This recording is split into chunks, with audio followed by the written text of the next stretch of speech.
उबाठांनी आजच्या सामनाच्या लुटूपुटूच्या मुलाखतीमध्ये आपल्या आडनावाबद्दल बरीच बालिश बडबड केली।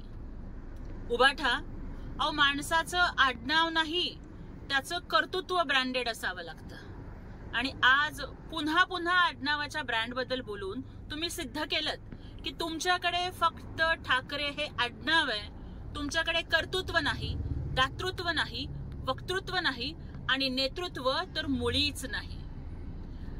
ठाकरे हा ब्रँड फक्त हिंदू हृदय सम्राट बाळासाहेब ठाकरेंच्यामुळे आहे आणि एकनाथजी शिंदे साहेब हे व्यक्तिमत्व खूप ग्रँड आहे। मला सांगा की ब्रँडेड वस्तूंचा संबंध हा जनसामान्यांशी असतो का? ब्रँड हा एअर कंडिशन दुकानांच्या मध्ये विक्रीला ठेवलेला असतो।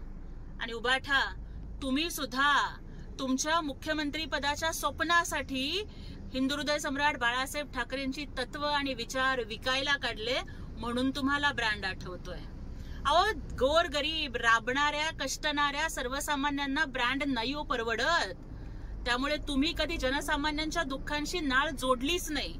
एकनाथजी शिंदे साहेब हे कष्टकऱ्यांच्यासाठी, दलितांच्यासाठी, शेतकऱ्यांसाठी, वारकऱ्यांसाठी, लाडक्या बहिणींच्यासाठी कष्टत राहिले आणि त्याच्यामुळे त्यांचं नेतृत्व हे ग्रँड झालंय।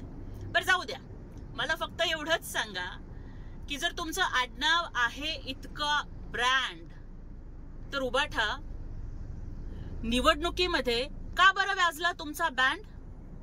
अपयशाच्या मुळे तुम्ही इतके झालात सॅड की आम्हाला आता भीती वाटतेय की तुम्ही थोड्या दिवसांनी होणार आहात का मॅड?